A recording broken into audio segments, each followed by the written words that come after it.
am naa bi waa merci.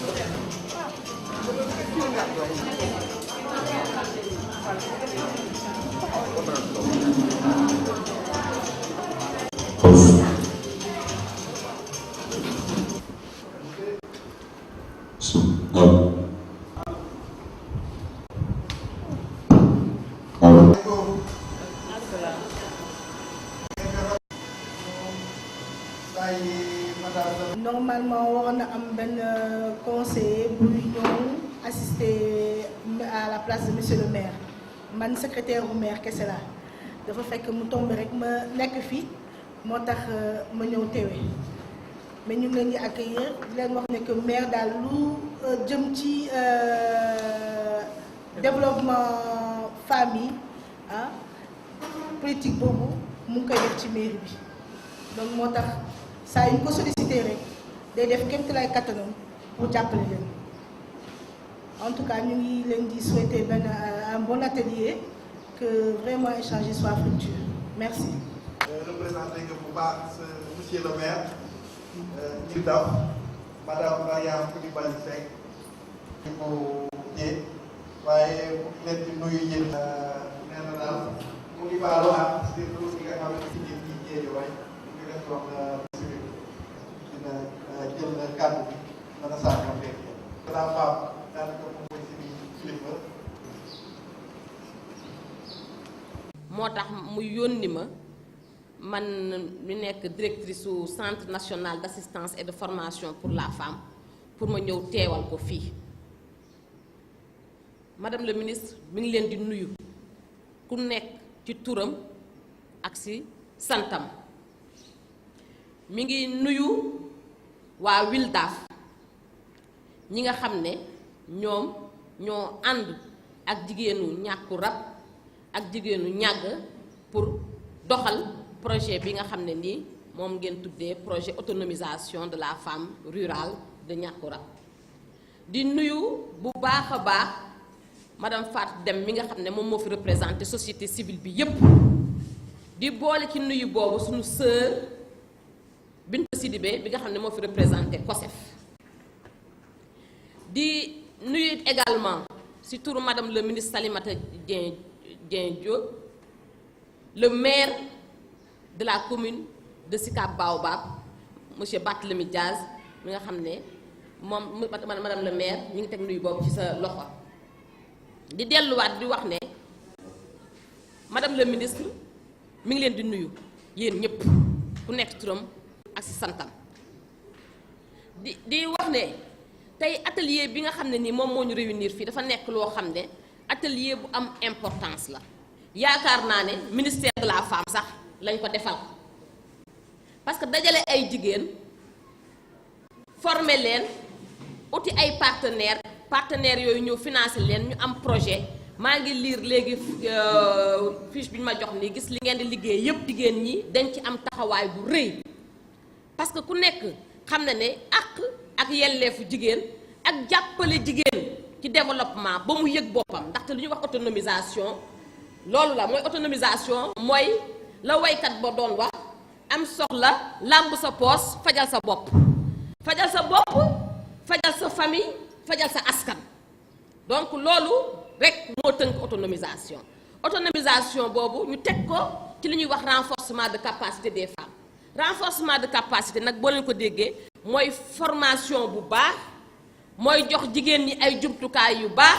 mooy fexe ba jigéen jot ci financement yi ñàkk jariñu te yaakaar naa ne yéen ñi nga xam ne yéen a jóge tey jii jóge ñàkku rab kenn jiituwu leen ci loolu ñëpp xam nañu seen jàmbarte ñëpp xam nañu seen engagement ñëpp xam nañu seen ni ngeen di liggéeyee ni ngeen di daanee seen doole moo tax tey jii ministère de la femme am na ay mécanismes yoo xam ne teg na ko ci biir ministère bi ci instruction madame le ministre Salimata Diop Dieng maanaam mooy SEDAF yi yéen a ngi dëkk zone Rufisque yaakaar naa ne Rufisque am na SEDAF bu fa ne SEDAF bi li ko tax a jóg mooy jàppale jigéen ñi liggéey ak jigéen ñi encadrer jigéen ñi ba jigéen ñi mën a renforcer seeni capacité am jumtukaay yi comme ni ma ko waxee léegi defar seeni activité génératrice de richesse yaakaar naa ne yéen a ngi yëngatu ci affaire poulailler ci li ma gis yéen a ngi yëngatu ci affaire yeneen activités yi ma gis nii yooyu yëpp yaakaar naa ne SEDAF yi war nañ leen ci mën a jàppale. ñi ngi am également ay programme bu mel ne PADES am fonds bu mel ne fonds national crédit femme am fonds bu mel ne fonds national promotion de l'entrepreneuriat féminin am direction boo xam ne moom mooy jàppale jigéen ñi pour affaire promotion entrepreneuriat féminin. boo leen dégloo il y a quelques jours ay 15 jours ci conseil des ministres le président de la république Macky Sall dafa ne année bi ñu jublu année 2018 bi dañ koy def année sociale maanaam dañ koy jagale entrepreneuriat jigéen ñi ak entrepreneuriat jeunesse bi donc alal ju bari dinañ ko jël jubale ko ci jigéen ñi jubale ko ci xale yu jigéen ñi donc jeunes yi am nañu programme d'urgence bu ñu teg pour promotion de l'entrepreneuriat féminin des bourses dinañ ko joxe yoo xam ne pour entrepreneuriat rapide loolu nag dafa laaj ñun jigéen ñi ñu teel a jóg teel a organiser xam naa ne yéen sax déjà organiser ngeen am ngeen encadrement pour mun a taxaw temm ba nga xam ne volonté boobu nga xam ne volonté politique la du chef de l'État jigéen ñi ak xale yu jigéen ñi gis ci seen place bu baax a baax a baax a baax du ma guddal maa ngi tëj di gërëmaat bu baax a baax Wildaf di gërëm également partenaires yi nga xam ne ñoo ko jàppale ci biir projet bi yaakaar naa ne partenaires yooyu mooy la BDA su dee juumuma mooy BDA mooy la Banque islamique de développement économique en tout cas partenaires yi ko jàppale yépp ministère de la femme de la famille et du genre mi ngi leen di gërëm bu baax a baax yéen di leen gërëm yéen jàmbaaru fàq tëdd yi jigéen ñi nga xam ne yéenay njëkk a jóg yéenay mujjee tëdd nekk ca waar wa tax famille yi di dund ci biir Sénégal tax communauté bi di dund di leen wax encore ci turu madame Salimata Diop Dieng ne tàll na leen loxo tàll na jigéen Sénégal yépp loxo dina wàcc ci gox yépp ñëw fekk ci leen fa xool naka ngeen la ñuy def ba ànd ak yéen liggéey ak yéen jël en charge li nga xam ne ni moom mooy seen soxla traduire ko en projet fekk leen ci projet yi ngeen nekk renforcer ko di leen wax jërëjëf ci déglu bi jërë ngeen jëf. président bi jërë ngeen jëf vraiment ñu ngi gërëm di complété rek action bu état parce que état mënu def lépp dafa am nag suñu benn maire doyen bi nga mënu la man de damay wax ne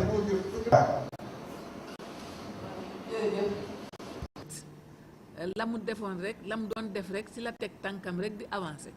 ñu di ko ñu di leen wax jërëjëf di wax jërëjëf aussi ñi ko ëmb ndax bu ñu xàddi woon duñ fi toog ba tey jii ñuy am ay résultats xàddi wuñu ndax am moyen amut parce que man xam naa Wildaf laa xam naa ne moyen amut waaye wallahi ñu ngi teg seen tànk rek takku ba dëgër di dem kenn xamalu leen dara waaye jàmbaar mooy dékku yenn yi jërëjëf yéen jërëjëf Marième léegi nag dañ ne autonomisation des femmes loolu laa gis ngeen def Wildaf yàgg na ci wax naa leen ko waaye aussi Wildaf aussi dafa teg tànkam fi nga xam ne Nations Unies moo fa oote parce que Nations Unies moo wax ne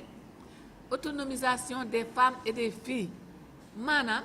nañu former jigéen ñi jàngal leen jox leen ay jumtukaay ba ëllëg muy jigéen muy ñu mag ñaar ñu ndaw la ba ci jànq ji ñu mun a demal seen bopp parce que nag comme ñoo yore kër yi ñoo ko yor parce que suñu ñëwee góor ñi li ñu am dañ ñu koy sànni rek ñun ñooy jóg di defar di seet di toppatoo di débrouiller kon ñoo ko yor kon loolu suñ ñu demee jox ñu jumtukaay duñ joxee jumtukaay jigéen ñi jox leen ay moyens ba ñu autonome defe naa ne njaboot gi day gën a naat te loolu la Nations Unies bëggu moo tax itam Wildaf loolu la bëggu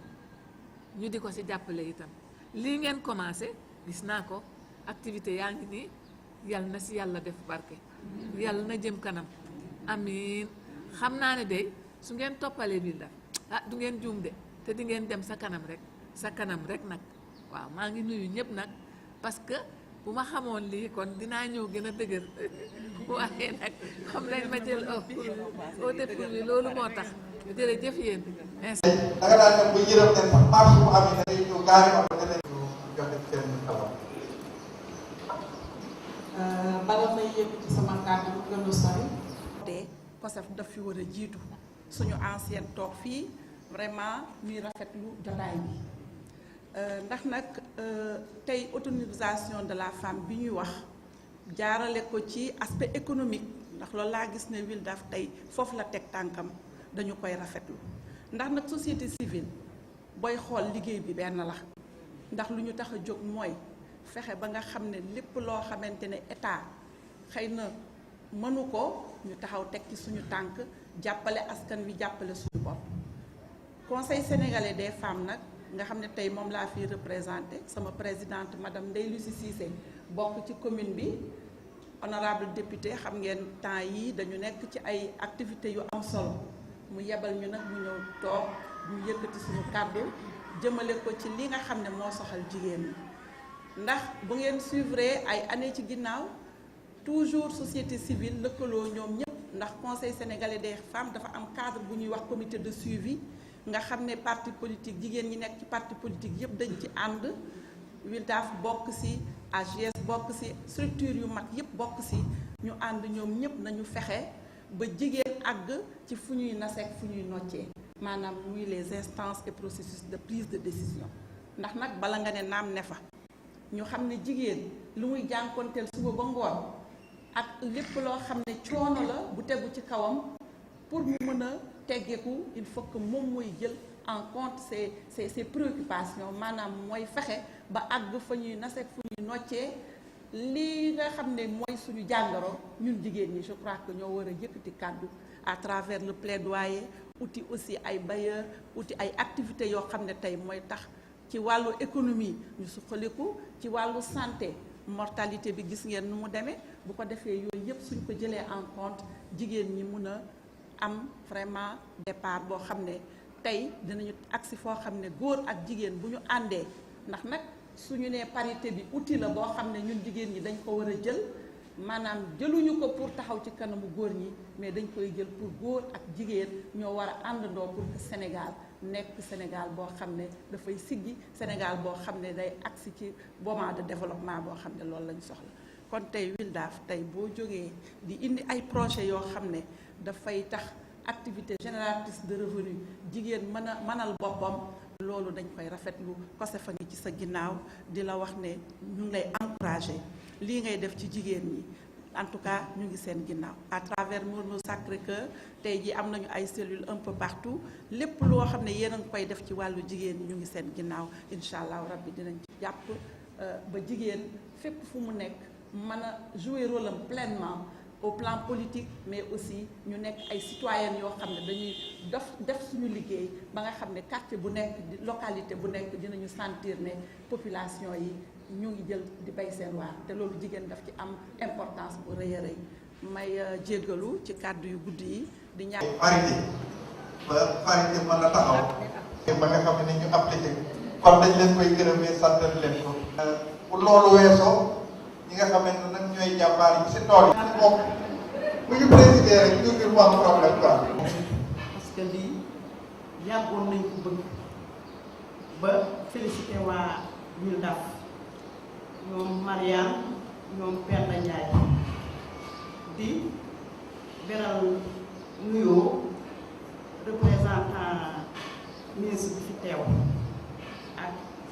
monsieur le maire mais wax dëgg yàlla nga ñëw ci kër ñu dalal la dafa rafet ñun nag wax dëgg yàlla WILDAF jàngal nañu loo xam ni mosuñu ko war a xam muy ci affaire ginaar ci ñaari fànn muy pondeuse ak chair gis nañ ci suñu bopp bu baax a baax ñu ngi leen di gërëm di leen sant di leen encourager parce que kat jigéen moom liggéey rek la te soo ko wanee yoonu liggéey moom teg nga ko foo xam ni te l'école muy def di ñaan demu liggéeyal boppam am moo gën kon nag ma gàttal wax bi fii. jigéen kat dafa am foo xam ne dafa war a toll war nañoo paase léegi lu dul nekk ci kër yi di baleeka raxas ak fóot bi ñu defee noonu ñu wooñu ñun ñëpp jàpp defaguñu autonomisation de mais dañoo jàngal naka la ñuy yoree suñuy njaboot naka la ñuy def ba ñun tamit dootuñu desati ci kër gi naka la ñuy def ba xam suñuy droit parce que defe naa nit bu xamul droit dara du ko mën a xam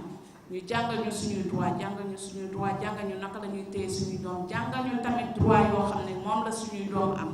ak droit yi nga xam ne ñun ñuy jigéen ñi moom la ñu am ci suñuy doom parce que ñun dañ defe ne woon rek papa moom lépp jigéen moomul dara jigéen toog ci kër ga rek lu ñu ko jaaral fii mu jaar foofu bu ñu ko bàyyi mu bàyyi mais dëpp ñu lëkkaloog ñoom ci la ñu xam ñun lan mooy suñuy droit ci suñuy kër ak suñuy doom ñu di leen ci gërëm nag di leen sant bàyyiwuñ ñu de ñu topp ñu ne bu ngeen xamee loolu ba pare il faut tamit ngeen am loo xam ne di ngeen di jàpp di ci liggéey di ci am seen loo xam ne bu ngeen bëggee faj seen soxla ngeen faj ko ci loolu mooy autonomisation de la femme parce que defe naa femme bu autonome loolu moo tax violence yi am ci kër gi parce que toog chaque jour ngay tàllal loxo di tàllal loxo bu yàggee kat ki ngay tàllal loxo bu xolam tàngee dina la dóor parce que danaan kii chaque jour mi ngi ñaan loolu yépp ñu jàngal ñu ko kon boog du ñu def lu dul di leen gërëm di leen sant nga xam ne fépp fu ñu egg ak fépp fu ñu toll ñoom ñoo tax ñu egg foofu mënuñu lu dul di leen gërëm di leen sant di leen wax fi ngeen commencé yàlla na ngeen fa passé fi ngeen bëgg jigéen ñi egg fa tamit ngeen eggale fa merci beaucoup. fii ay jigéen yoo xamante ni liggéey rek la ñu bëgg te luy doxal dëkk bi rek si la ñuy yëngu Mbay Sàmba ooñu ñu ñëw dajeeg ñoom defal ñu waxtaan ci wàllu gestion waxtaan ak ñoom nu ñuy nekkee ak suñuy doom ak yeneeni xale ak nu ñuy wàññee xale ba ñu sa jóge ñu jàngal ñu yaram ginaar mi ñu ñuy xonte ganaar ñu koy entretenir ak nu ñuy doxale suñu liggéey sa tool yi yëpp bàyyi wu ñu de daal di ñuy indi ay ginaar tool fi may wax ak yéen nii ñu ngi ci 4e mois de ponte ma di leen xamal ne leen d'accord am nañu xamoon sax ne rek xam bàyyiwul mais man mi mosuma am dara ci yaru ganaar yi kër rek lay def sànni sama kër ñuy jabar xaw ma ci dara li ma ci xam ak ñi topp ci noonu ëpp nañ 40 femmes te yàgg bu ñu yàgg nax ci mbirum développement jël suñuy identité jël suñuy nopp ak suñuy tur te duñu seet seen moo tax dëkk bépp topp ñu leen wax naa leen que te incha allah rabbi fii ñu teg ñii suñuy tànn dañuy xoot di raxas di bale di def yëpp di surveiller dina dañoo ñaan yàlla nag ñu jëm si kanam benn paa nag la ñu defagul dëgëraguñu autonome bu ñu de wil daf dafa bëgg autonomisation des femmes mais nun gox ba autonome bu ñu de des nañu benn paa nag yàlla ñoom ñoo tax mais maa ngi leen di xamal ne ñoom ñii mënuñu leen fay yàlla leen yàlla fay dinaa leen gërëmaat nag ca kanam des na bala ñoo soñ dinaa leen gërëm bala ñoo tas bu soobee yàlla mais lii première fois la dama koy seedeel nii di wax nag ministère de la femme nañ ñu gestu di wax suñu président Macky Sall nañ ñu gestu ñi ndax liggéey bii ñuy liggéey ñoom la ñu jàppale moom moo ñu jaboote moo jaboote Sénégal bépp ñii dox yi Mariam Coulibaly ñi mu àndal ak partenaire yi ka jàppale ba lii taxaw Macky Sall la waroon ñii dañ kaa jàppale léegi Macky Sall ak ministère ak mboolem le gouvernement ak ñiy jàppale femmes yi nañu jàppale buñ leen jàppalee ñu jàppale taxawaguñu nag yow mi fi ñëwal ministère maa ngi la koy wax benn tànk la ñu teg ba gën a ñëw teg suñu ñaari tànk déplacé wu ñi ci ginnaaw topp si ñoom déplacé wu yaa ngi dégg li ma lay wax yónnee nous sommes dynamiques ñu nga sa tool ñu ngay raxas ñu ngay may xool ñu ngay def lépp vaccin yi sax ñu ngi def ñu ngi jàng ñu ñuy vacciner ganaar yi ñuy vacciner ndax ganaar yi dañ leen a def comme suñuy doom bu ginaar yi xiifee mer na billahi wallah yàlla moo tax may wax ku dem nag ñu dem ku demul ñu dem xaaruñu ko ndax ñooy jàppale ko mooy dañoo bëgg suñu président la koy Marème Faye Sall la koy yéen ñi topp si ñoom na ngeen si jàpp si yéen la ñuy nangaaw nag bu ñuy yeexee nag ñu daw ñëw si yéen mais bu ñuy ñëw ñoom la ñuy àndal. waaw bu soobee yàlla dina toog léegi dina toog avant muy def bu soobee yàlla. projet bu amee yu mel ni cérémonie yi da ngeen di gis mooy bu cérémonie ñëwee ñu ñëw ñu ne ñun lañu ci lii tur la ñuy jàpp ñu ne Alpha nga ne fekk am na liggéey bi ñi nga xamante ne ñoom ñoo nekk suuf guddi ak bëccëg muy taw muy naaj ñoo koy dox tey muy Mariane mii madame Sarr ak Penda Ndiaye daanaka projet bi bu egsee fii yàlla ak ñoom la ak ñeneen ñu mel ni ñoom. après ñu mujjee Mariane bu présenter programme bi Penda. nag yéen a ngi ci yoonu autonomie parce que jigéen bu xamee àqam xam yelleefam ñu jox ko am koom wax na ko nee na ñu ngi leen di jàngal ñu yar ginaar waaye bu leen fàtte ne it jox nañ leen as tuuti moyen ngeen dugal ko ci biir di def crédit revolving ci seen biir loolu tam am na solo dafay baax ñu di ko wax loolu yëpp rek maanaam dañ leen di woon jéego yi nga xam ne moom la ñu am ak yéene bi nga xam ne moom lañ leen yéene en tout cas pour Wildaf di leen accompagner ba ngeen yegg fa. léegi sama nawle bi jógee Pikine bi mu waxee ndeysaan boo wax les droits dama kontaan les droits humains parce que foofu la ñu njëkk a commencé ñoom déjà Radi moo leen doon encadré ku wax Radi wax Alpha Sall wax Mariane Coulibaly kon bu ñu ñëwee Wildaf dafa renforcer waat seen i capacité ba ñu xam seen àq ak seen yelleef parce que nit ki bu xamul àqam xamul yelleefam du mën a am dara du mën a xam moom mooy kan te plaidoyer balaa neex nga xam d'abord li ngay wax xam jàngoro ji nga xam ne moom nga am xam fi nga koy waxee ak ñi nga koy wax ak ña ngay àndal wax ko ba loola sotti te yaakaar naa ne moom Marème Ndiaye loolu la def ci plaidoyer bi kon ñuy nuyu ministre de la femme. société civile baa ngi def li mu mën mais dañ leen war a renforcer dañu war aussi li société civile bi di liggéey wax dëgg yàlla ñu di ko wane ñu di ko gis di ko fésal loolu dana mën a encourager société civile bi dana tax aussi ñi nga xam ne peut-être jotuñu ci fonds yi nga xam ne gouvernement baa ngi koy joxe te ñoom ñi ngi jot ci fonds yi ak formation yi société civile bi ñu xam ne ñoom it ci dëkk bi la ñu bokk te nit ñi fàttewuñu leen. César dafay jot bu ñu toogee ñu toog wax leen loolu sant aussi monsieur le maire Barthélémy Diaz di ko gërëm di ko sant parce que jox ñu saal recevoir ñu secrétaire am ñëw def intervention bi mu def te li wér mooy xam naa ne su fi nekkoon it dana ñëw toog ak ñun ci jataay bi kon ñu di ko gërëm ci loolu di ko ci sant parce que dañu wax ni Sénégal kenn mënul dem bàyyi jigéen ñi parce que jigéen ñi dañuy jouer benn rôle boo xam ne dafa am importance mënuñu nekk 52% de la population gaa ñi di dem di ñu bàyyi mënuñu nekk loolu aussi gaa ñi di ñu bàyyi ci kër yi ñuy raxas rek ak di fóot loolu mënatul dem parce que yaakaar naa ne ba ñu daan wax le Sénégal pays en voie de développement ak léegi man de boobu tout tànk laa nekkoon te léegi am naa juróom-ñaar fukki at te ba léegi yaakaar naa ne développe ñi ngi nekk rek en voie de développement yeggaguñ ci xam ngeen lu tax loolu mooy ñi nga xam ne ñoo waroon a développer dëkk bi ñooñu lañ bàyyi woon ginnaaw léegi nag ñooñu ñoo jiitu muy ñun jigéen ñi ñu wax ni nag li nga xam ne bii ne moom la ñu bëgg mooy yéen jigéen ñi buñ leen wanee yoon xamal leen boog ba ngeen dox benn jéego leneen li ci des nag yéen a koy mottali seen bopp ni ngeen koy mottalee seen bopp mooy suñ leen woowee ngeen ñëw parce que projet bi projet jigéen la am nañu ay góor ku mel ni Fatmata Sall daf ñuy jàppale waaye moomul projet bi ñun ñoo ko moom nit ki nag bu moomee alalam daf koy sàbb saytu ko def ci fulla def ci fayda ba ñu ne wax dëgg yàlla ñii day mérito nañu lii ak réccu nañu lan lañ leen doon bàyyee ginnaaw su ko defee président Macky Sall mi nga woo dana la wuy si su ko defee première dame bi nga woo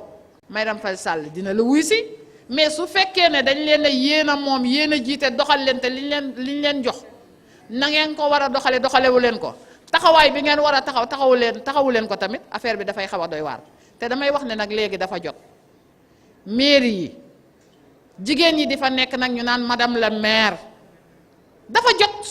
foofu la ñu bëgg ngeen jëm fa parce que nit ki kenn ku ne sa soxla yaa ko xam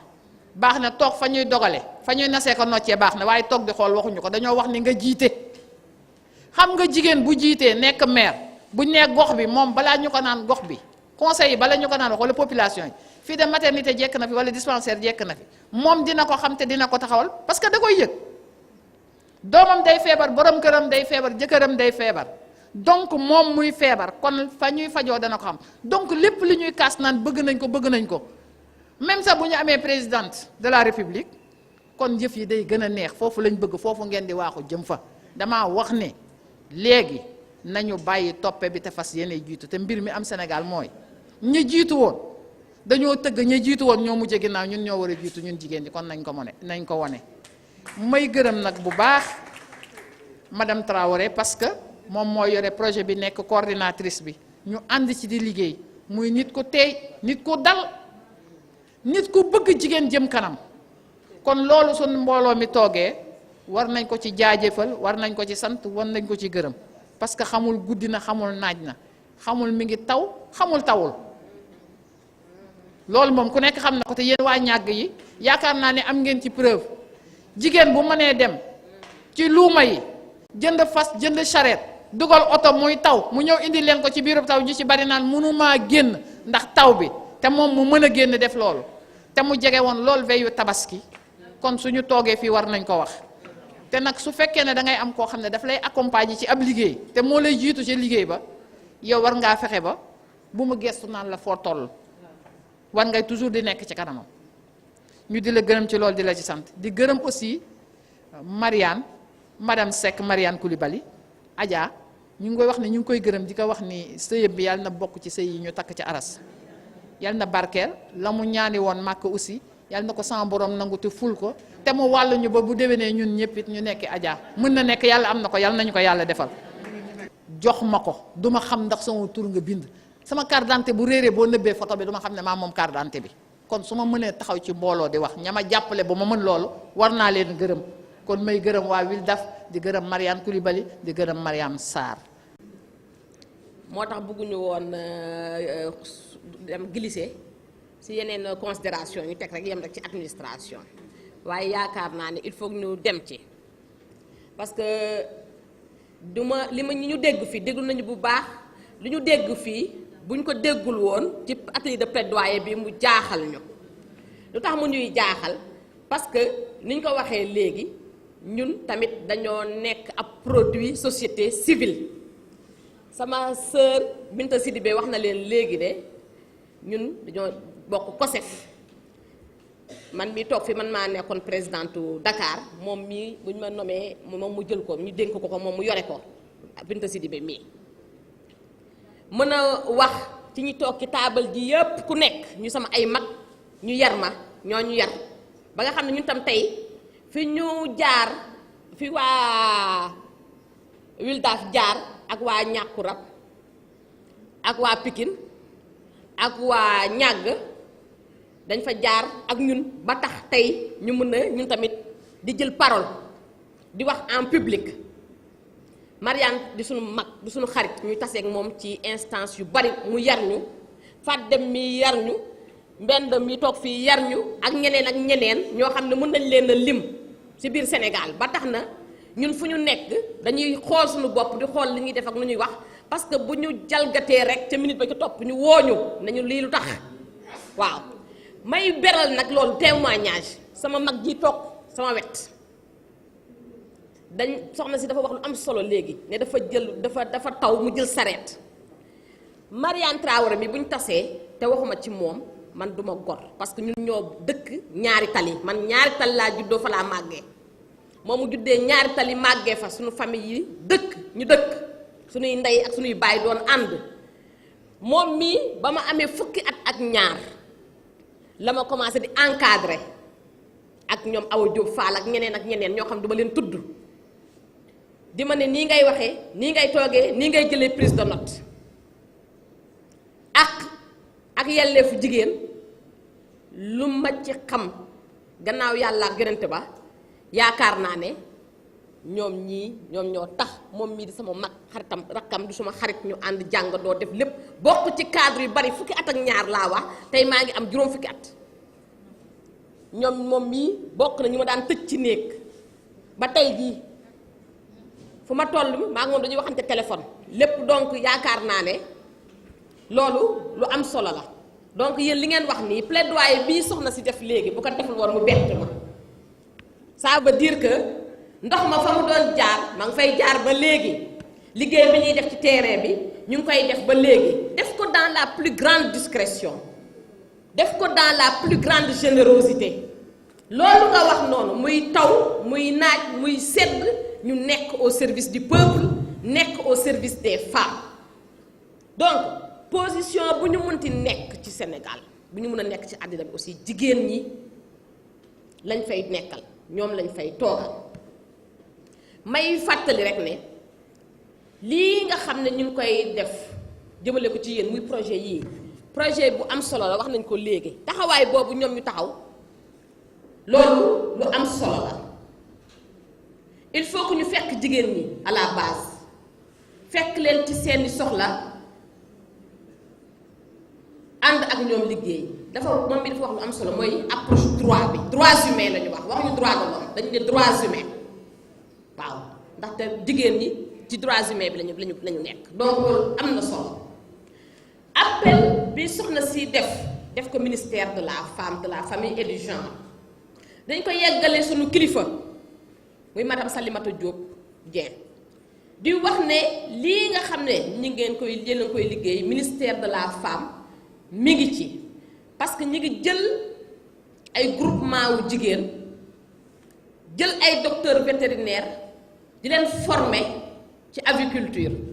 di leen jox jumtukaay yépp jox leen semence jox leen mâchoire jox leen lépp jox leen poussin créer leen poulailler ñu liggéey organiser wu bu ñu liggéeyee yeneen jigéen ubbi ñoom tam seen poulailler ñi ngi def maraîchage ak microjardinage ak waa Gadel lañ ci àndal microjardinage boobu dañuy former jigéen ñi jox leen matériel ba ñu soxla yépp ñu teg seeni taabal commencé ko liggéey ñu ngi koy liggéey ci biir SEDAF yi SEDAF yépp équipé nañ ko mini boulangerie ay mini boulangerie ak coopération canadienne ñu ngi ciy liggéey di former jigéen ñuy def ay pâtisserie di utiliser céréales locales bi ñi ngi développer également ay activités yu jëm ci sérigraphie bi parce que dañu jàpp ne tey jii jigéen ñi wartuñoo yem rek ci couture coiffure ak teinture dañoo war a innover dañoo war a développer ay stratégies yu bees tey politique yi nga xam ne état bi da ko teg dans le domaine de l'agriculture dans le domaine de l'élevage dans le domaine de l'artisanat ñu teg un programme d'appui aux femmes transformatrices des produits agricoles halieutiques et artisanaux jàpp ne filière yi nga xam ne góor ñaa ca nekkoon tey dafa jot ñu dugal ci jigéen ñi bu baax a baax a baax donc pour wax leen ne effectivement li ngeen wax loolu ministère de la femme mi ngi ci teg tànkam xëy na nuñ koy waxee daanu warul dajul suuf ministère bi day jàpp fii société civile jàpp fële mais terewul ci jàpp boobu ministre état dafa am loo xam ne da koy jàppale ci société civile te yaakaar naa ne si kanamu waa WILDAF ak kanamu société civile yépp yaakaar naa ne partenariat bi am entre le ministère de la femme ak organisation yooyu nekk na lu wër péng lu leer nañ yaakaar naa ne amul dara lu ministère de la femme di def te organisation yooyu bokk suñuy partenaire stratégique lañu maa ngi wax ne tey jii fii ci turu madame Salimata Diop Dieng nga xam ne mooy ministre de la femme de la famille et du genre jël nañu engagement ne nañu waxtaan ak WILDAF pour xool yéen ñii seen projet bi lan la ci ministère de la femme mun a jàpp wax naa sànq ne tàllal nañ leen loxo maa ngi réitérer loolu di wax ne bala moo yàgg nañu waxtaan ak waa WILDAF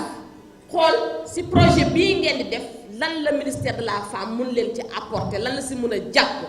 waaw ci lu gaaw a gaaw parce que ni ñu koy defal yeneen jigéen ñi yéen tam ci ay jigéen ngeen ci ngeen bokk am nañu chance ñu commencé leen encadrer c'est une chance donc nañu li nga wax ak ñoom Marianne nañu wax ak Marianne Traoré ñu xool lan la ñu mën a ñëw fekk leen fa ngeen nekk lu ñu leen mën a jàppale bu dee ay poussin bu dee aliment bu dee beneen activité bu dee matériel bu soobee yàlla madame le ministre dina joxe instruction ñu ñëw fekk leen foofu jàppale leen si jërë ngeen jëf donc dañuy daje ñu ngi ñëw ñaar fi ñoo jógee bàyyi xew foofu war a dem ca xew beneen bi si topp waa ñaar aussi c'est la même chose am dafa dañuy calculer ñu jógee ñaar na nangam lañ seen passe nangam ñu jox ko am dafa xam nga la mais feuille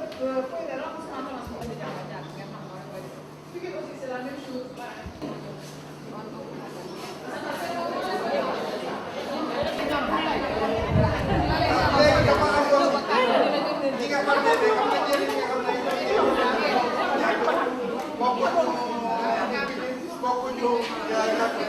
ñooñu après dañoo ñëw ci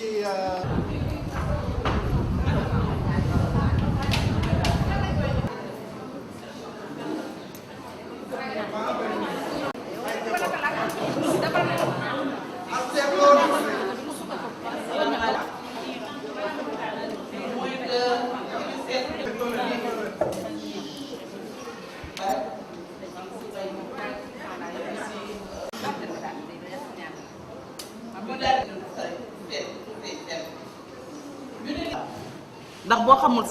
sa yoon xamuloo li la war xamuñu tam lu xam ne mooy sa droit doo mën a am li nga bëgg yëpp li nga yóotu yëpp léegi réew mi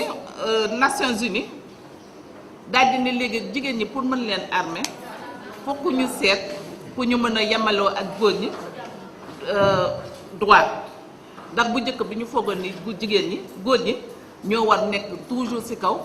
di noote jigéen ñi te seetlu ñun jigéen ñi léegi ci kër yi jigéen ñee yore kër yi jigéen yee yore dépense xale bu jàngee école jigéen la dépense ba bu motee jigéen la te góor ñi lu dul seen bopp luñ fa nekkal ku ci toog ba xam ne jekku nga di léeg-léeg nga gis ku xam ni dangay toog ñu xëy suba indil la benn jigéen tegal la ko xale bu ndaw yow nga nekk doon say dee ci kër gi ba bëgg a dee ñu daal di fa xale bu ndaw teg la fële daal di laa feral léeg-léeg tam nga gis ko xam ne sa jëkkër dafay wane gannaaw ñu forcé la teg jox la beneen góor bu dee ku jigéen ki dem ñu forcé la rakkam ñi siy dem ba feebar yu bare di am du mel ni sida bi te loolu yëpp affaire la nga xam ne ñiy weccante yow ki feebar ku góor ki ñëw na feebaram jël na jabar ji jóge na fi ñu jël rakk ja jox ko rakk ji jël ko ñu koy toppante noonu te yooyu yëpp nooteel jigéen ak ñàkk jigéen xam li xam ne mooy wareefam moo ko dal boolee leen fokk ñu am lu ñu tëral muy convention bi ñu njëkk def muy droit seet lu ñu mën a ménkaloo doole jigéen ak góor muy njëkk kii bi ñu njëkk def conférence bi ñu njëkk def ñu def ko Belgique ñu ne léegi bi ñu ko defee 60 dama bañ a prononcer date yi ndax xam 78 la 95 mooy Belgique bi ñu def 95 ñu njëkk def Dakar fii lu ñu njëkk def conférence bi 94 waxtaan si seet bi ñu mën a tërale pour jigéen ñi mën a ménkaloo seen doole pour mën a di jàkkaarloo góor ñi di am li xam ne mooy seen koom ñu jóge ci Dakar dem defi ko Beijing 94 ñu yëpp pour jógal jigéen ñi pour ñu mën a am koom-koom am seen wareef am seen doole ñu dem ba ci biir xam ne yëf yi itam demul ñu dajewaat bi ñu dajee 80 après Beijing ñu dajewaat pour waxtaan affaire u jigéen ñu seet nation pays Afrique yi ni duñu seetlu ko jigéen ñëpp ak yeneen dëkk yi seen jigéen ñi ngi jëm kanam mais jigéenu Afrique moo ci gën a néew doole ndax xam nga góor africain foog na ni ko jigéen dafa war a topp ci waawu góor rek warul am koom-koom même mu amee koom-koomam sax ku góor kee ko war a jël léegi chef d'état yëpp daal di dajaloo bi chef d'état yi dajaloo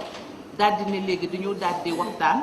pour affaire koom-koomu jigéen ci biir Afrique ñu def ko conférence bu mag ñu ne léegi nañ ko lancé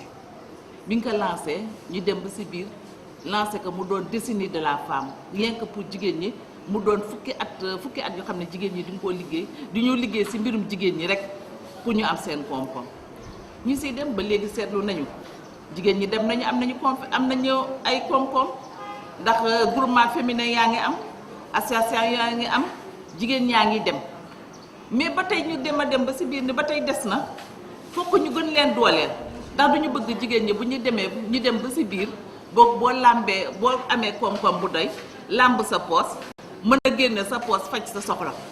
muy autonomisation de la femme ñu nekk ci période de autonomisation de la femme décennie de la femme boobu war jeex 2020 la war a jeex loolu yëpp ci bu dem du ñu bëgg jigéen ñi bu ñu leen jàppalee bu ñu dem ñoom ñu mën demal seen bopp ñoom ñu am réflexion bu xam ne du ñu xaar société civile wala di xaar keneen ñoom ñooy am xalaat ni lii de yaakaar naa bu ñu ko defee dina ëpp suñu dina